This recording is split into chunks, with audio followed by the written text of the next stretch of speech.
Hi there, and welcome to today's spooky story for Halloween. Today I'm going to tell you a little more about the doppelgangers in the house.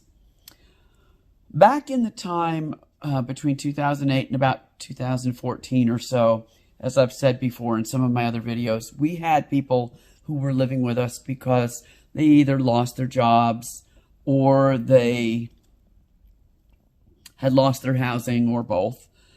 Because of the economic conditions in the country at the time. One of those was a roommate that I had. She and her son lived in the house. And she belonged to a local church nearby, and they frequently took trips to other places. And in this particular instance, she was in Guatemala. So she's off in Guatemala, and this is like a 3-week kind of trip. And she hadn't been at the house for probably a week at this point. And I was working at my home office doing some bankruptcy kinds of stuff, because that's what I did back in the day. And in bankruptcies, you spend a lot of time in front of the printer, printing off stuff, for creditors. Like in bankruptcies, the debts of the person who you are doing the bankruptcy for, they're all listed in like a 50-page document, and sometimes you have to print off 50 or 60 copies of that to send to the creditors, because they, under the law, they have to be given notice that that a bankruptcy is occurring that impacts the debt that the person has with them.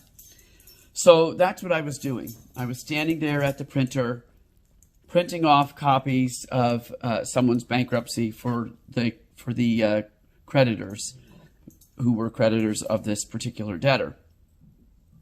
Now, I will say that today you may not have to print them off.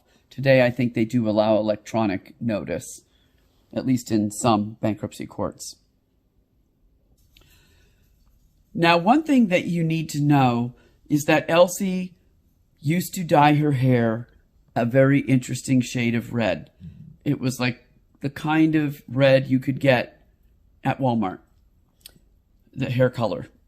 And so it wasn't like what you would see out of a professional salon, but it wasn't like Chucky the doll red or anything like that. And I'm standing, as I said before, I'm standing at that printer, printing stuff off, and all of a sudden, I see her pop up on the other side of the printer. And that in itself was a feat, because as I've mentioned before, she was only 4'11". So for her to pop up behind this gigantic printer that I have was pretty special. The printer sat on the bar, and so that meant she would have had to have popped up maybe a foot taller than she actually was. And where I saw this Elsie doppelganger standing was in that same kitchen where I'd seen the black shadows, and where I had seen animals, and where the dogs were in that area and being tormented. And I'm looking at her, and her face is not right. She looks demented. And her hair is a shade of red that I have only ever seen on, like, Raggedy Ann dolls, or just a really unnatural shade of red. And she's going sort of like that at me. And I step back, and I'm thinking to myself, this can't possibly be, because she's in Guatemala. She's not here in the United States. And all of a sudden, she gets this kind of facial expression. She's going, very demented looking. And I step back a little further as she's moving closer to the bar.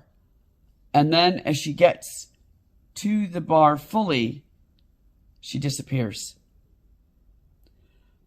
And that was a very, very interesting thing to have seen, because I knew she wasn't there, and I knew it wasn't her because that's not what she normally looked like. And her hair was not a shade of red on that thing that you get at Walmart.